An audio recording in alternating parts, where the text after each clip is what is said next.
Good morning. It's Wednesday the 18th of January and this is the Phoenix Blue Morning Update presented this morning by Tom Colley. Yesterday, all about Theresa May.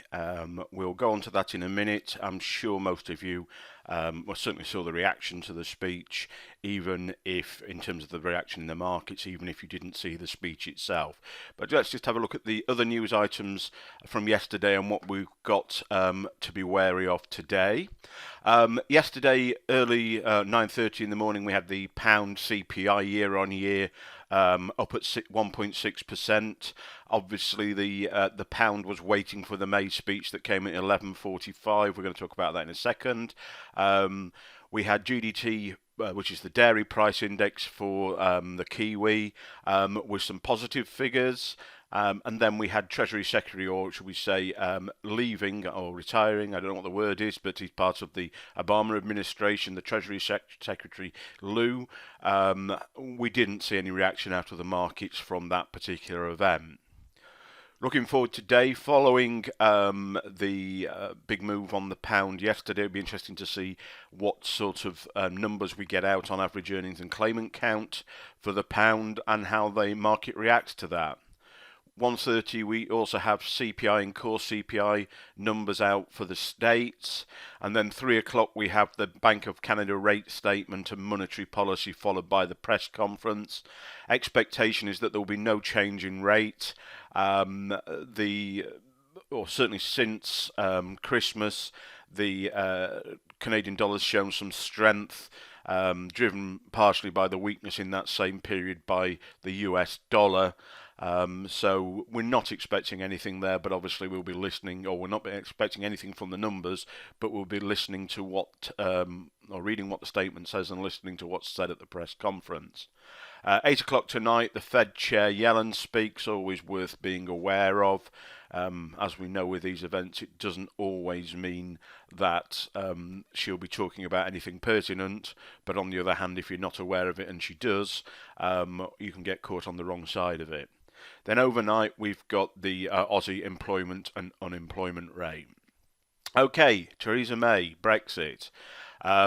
Basically, she came out yesterday. They'd sold the speech ahead of the event, and as you can see from the press reports here, she was pretty decisive, pretty clear. In fact, probably the most significant comment which she said earlier in the speech was, "To be clear, what I am proposing cannot mean membership of the single market."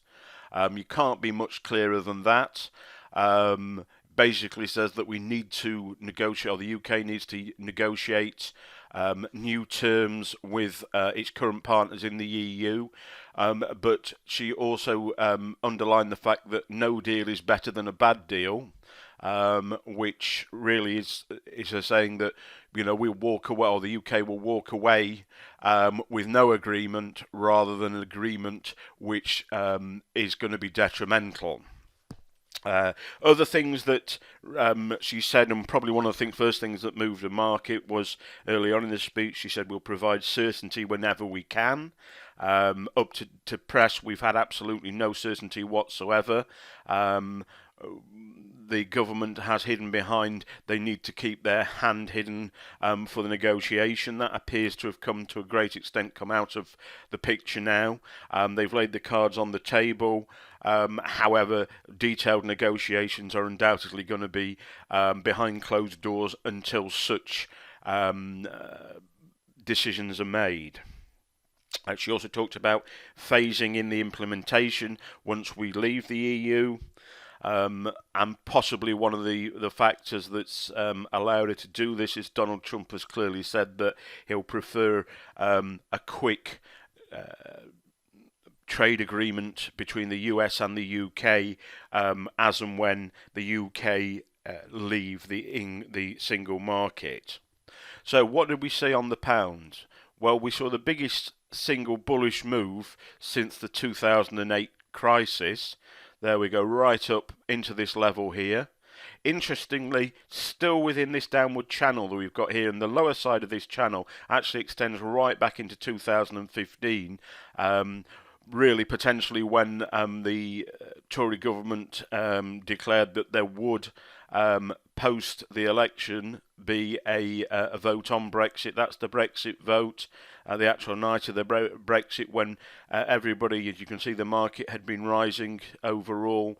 Everybody expected that the UK would stay in, and then the result came. We saw that big movement there. But as we can clearly see here, we've had a very significant move based on, prominently, I think, on the fact that certainty's been offered, or some degree of certainty, but the nature of it still being with this channel, I think that the bias remains to the downside on the pound. Yes, we've got certainty about the overall picture, but we still don't know what the net result will be.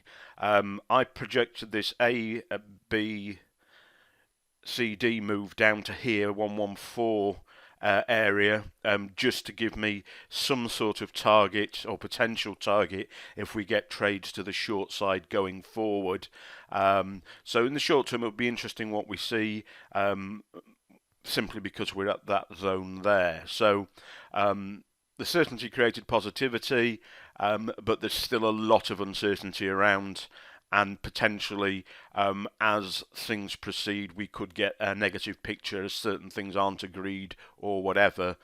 So as I've said, our bias remains to the downside on that market.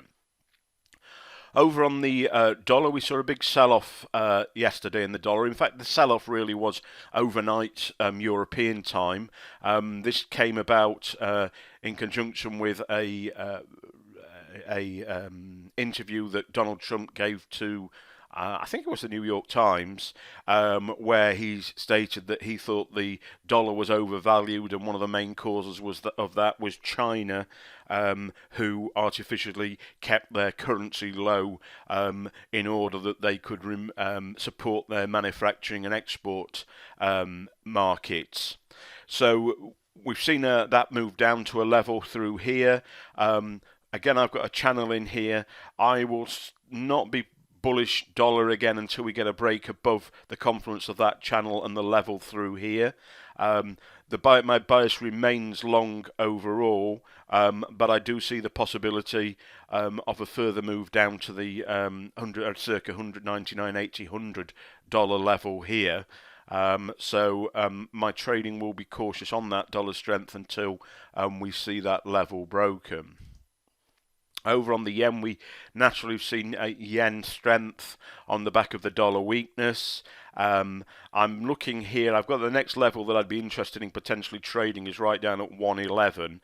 I think there's too much untidiness in the market through this area to actually pick a level and trade it off the level. Having said that, I will be looking for a change of cyclicity in combination with the same on the dollar index. The euro, again, on that dollar weakness, we had a push up into a trade that we took here about 10715. Intraday, that double topped. Going into last night, I was concerned. Well, we got a double top, and if that double top had broken, then the trade would be void anyway. So I halved the size of the stop there, effectively halving the risk without harming the profit potential. Bearing in mind, tomorrow, Thursday, we've got the ECB rate statement and press conference. I really want to have money off the table and stop at break even going into tomorrow morning. So hopefully the markets will give us sufficient for that to occur. Over on the Aussie, which is another trade that certain Phoenix Blue traders got into yesterday. Again, the same basis that we're in on the euro to the short side. We want to get money off the table in this market. As you can see, my trade was a little bit more cautious higher up in conjunction or in confluence with that trade line there, so it didn't trigger. I'm perfectly happy with that because I'm perfectly happy to wait for a break below this level through here at 0.75. Close below, pull back as usual, and then to trade it, and then I'm looking for a target around the 0.73 area here. Okay, that's really where we are at the moment. Eyes worth keeping your eyes on cocoa if you're a commodities trader today. It's at a level and also testing a short-term downward trend line. We've been watching that market based on COT signal and seasonality. It wouldn't surprise me to see us break above the level we're at the moment, and then we'll be looking for an opportunity to get into that market later in the week. Okay, guys, that's it for today. If you've got any questions, email us at info@phoenixblue.co.uk. Visit the website. You can leave messages there. Keep your eyes on the website. We'll soon be announcing our next trading events. Give you the opportunity to come and find out how we trade here at Phoenix Blue and what we are looking for, or how we can potentially help you take your trading to the next level.